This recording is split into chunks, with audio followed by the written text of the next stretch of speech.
sudah menjadi kepatutan dan wajib, mari pertama kita bersyukur kepada Allah Subhanahu wa taala atas rahmat nikmatnya yang diberikan kepada kita, terutama nikmat sempat dan sehat sehingga kita dipertemukan oleh Allah di Masjid Raudatul Mukhlisin ini dalam rangka mengikuti dan menyaksikan proses akad nikah yang insyaallah bentar lagi akan dilaksanakan. Dan mari kita beri dukungan spiritual berupa doa, mudah-mudahan keduanya ini dijadikan oleh Allah keluarga yang sakinah, mawaddah, warahmah. Hadirin yang kami hormati, pernikahan itu adalah syariat pertama atau hukum pertama yang berlaku di muka bumi ini lewat Nabi Adam dan Ibu Hawa. Setelah pernikahan Nabi Adam dan Ibu Hawa, kemudian dilanjutkan dengan dan diikuti oleh para nabi dan rasul, bahkan umat Islam dan juga umat-umat yang lain. Sampai kemudian dari perjalanan waktu, dari masa ke masa, dari zaman ke zaman, nikah itu akan terus berlangsung.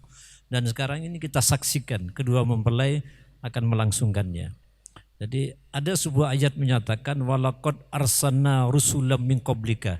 Sesungguhnya kami telah mengutus beberapa rasul sebelum kamu Muhammad, wa ja'alna lahum azwaja wa dzurriyyah, dan kami telah memberikan kepada mereka itu istri-istri dan keturunan.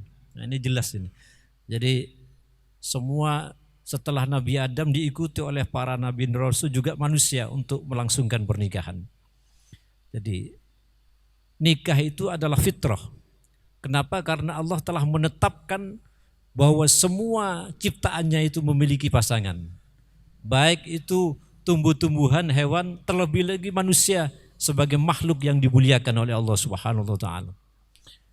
Bahkan sifat alam ini itu juga memiliki pasangan, diciptakan oleh Allah. Ada langit, bumi, malam, siang, darat, laut, suka, duka, sakit, sehat, ya.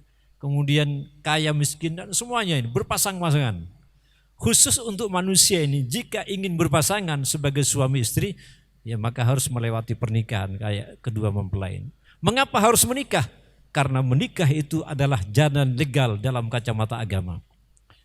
Pernikahan yang kita sebutkan tadi di penggal ayat yang pertama itu, wa min kulli syai'in zaujaini la'allakum tadhakkurun, dan segala sesuatu kami ciptakan berpasang-pasangan agar supaya kamu mengingat akan kebesaran Allah. Jadi semuanya berpasangan. Jadi manusia terutama ini harus lewat pernikahan. Jadi pernikahan itu adalah tatanan Allah yang sangat menakjubkan untuk mempertemukan dan menyatukan pria dan wanita dalam satu rumah yang kemudian bekerja sama, saling menjaga, saling setia, saling cinta dan kasih sayang, serta saling punya kecenderungan kepada pasangannya masing-masing. Nah ini, subhanallah. Jika persahabatan dan persaudaraan itu disatukan bersatu, maka akan menjadi sebuah ikatan yang indah. Akan tetapi ikatan cinta suami istri itu akan lebih indah dan lebih kuat lagi. Kenapa? Karena ada nilai plusnya. Apa nilai plusnya itu? Nilai plusnya adalah ketentraman jiwa. Maka litaskunu ilaiha, ayat yang dibacakan itu akan menjadi tentram. Tentram ini tidak mudah. Jadi tentram ini mahal sekali. Orang itu menjadi tentram, ketika sudah tentram, sudah pasti dia senang. Tapi kalau senang belum tentu tentram orang ini. Sumber kesenangan itu ada 4. Ini, tapi belum tentu tentram. Yang pertama al-ma'rifah, punya pengetahuan. Orang punya pengetahuan dan orang tidak punya pengetahuan sudah pasti lebih senang orang yang punya pengetahuan. Dan Islam memberikan itu ruang agar supaya kita berilmu pengetahuan. Bahkan akan diangkat derajatnya oleh Allah ketika orang itu berilmu pengetahuan. Jadi ketika orang berilmu misalnya suruh mengerjakan sesuatu, dia akan bisa mengerjakan karena sumber pengetahuannya sudah dia miliki. Tapi orang yang tidak bisa bingung, dia akan bingung. Jadi semakin tinggi pengetahuannya, semakin luas pengetahuannya orang itu akan semakin senang. Karena akan bisa mengatasi berbagai macam persoalan. Perbedaannya dengan orang yang tidak berilmu pengetahuan. Kedudukannya akan ditingkat. Maka kita ini dianjurkan oleh Nabi bahkan untuk kedua mempelai ini, jika ingin bahagia kehidupan rumah tangganya, harus berilmu. Jangan kemudian nanti ketika berkeluarga, lepas kemudian malas belajar ilmu agama, hanya bekerja saja. Tidak seperti itu.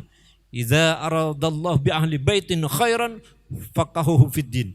Jika Allah menghendaki sebuah keluarga itu baik, keluarga itu bahagia, maka diberi kecenderungan suami istri untuk mempelajari ilmu-ilmu agama ini. Subhanallah. Ini taruhannya ini.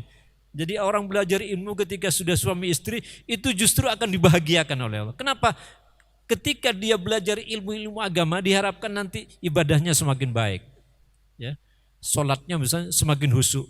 Jadi amaliyahnya semakin, amalnya itu semakin, ketika beramal semakin ikhlas dan seterusnya. Nah ini keunggulannya. Yang kedua adalah as-sihah.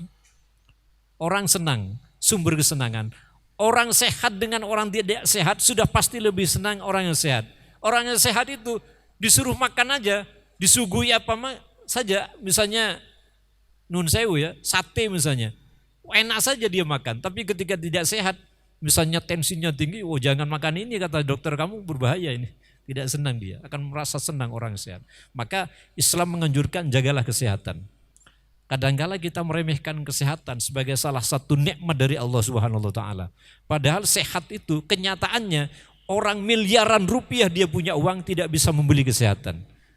Kesehatan adalah karunia Allah yang sangat besar sekali yang terkadang kita lupa memahami makna kesehatan.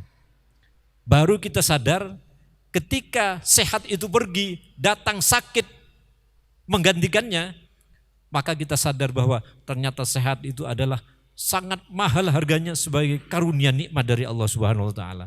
Saat ini dari dulu waktu saya masih kecil, dalam satu kecamatan ini bisa jadi yang setruk cuma satu.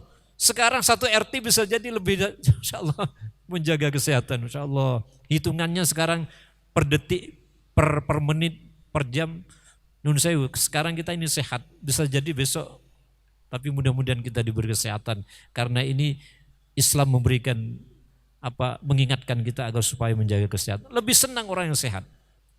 Apakah dua kemudian orang punya ilmu tadi itu tinggi, nun sewu, jadi dosen sampai profesor dan seterusnya. Kemudian orang itu sehat, apakah dia tentram hidupnya? Belum tentu. Belum tentu tentram hidupnya. Yang ketiga almal, kekayaan. Orang punya duit banyak, punya uang banyak, punya harta berlimpah, itu sudah pasti dia lebih senang daripada orang yang tidak punya. Karena ketika dia punya, kepingin ini dia, kemudian dikabulkan, bisa, kepingin ini dia. Tapi orang tidak punya, gak akan bisa dia, bingung. Lebih senang. Tapi sekali lagi, apakah dia sudah tentram hidupnya? Jangan mengatakan langsung tentram, jangan.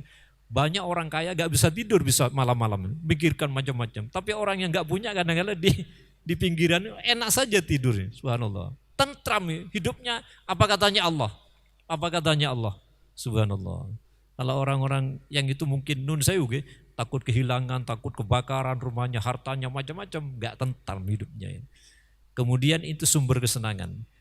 Yang keempat, aljah, kekuasaan, kedudukan.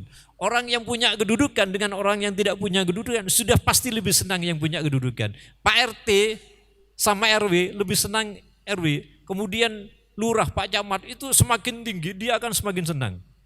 Sehingga kenapa? Karena dia bisa memanfaatkan berbagai macam hal.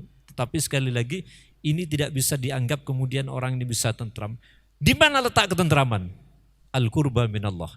Kalau kita kemudian ingat kepada Allah Subhanahu wa taala, senantiasa bertakwa. Kebahagiaan yang sesungguhnya adalah ketika kita itu punya landasan vertikal kepada Allah Subhanahu wa taala. Maka kedua mempelai ya di dalam membangun kehidupan rumah tangganya harus senantiasa terikat dirinya untuk mendekatkan diri kepada Allah. Karena hadisnya jelas itu.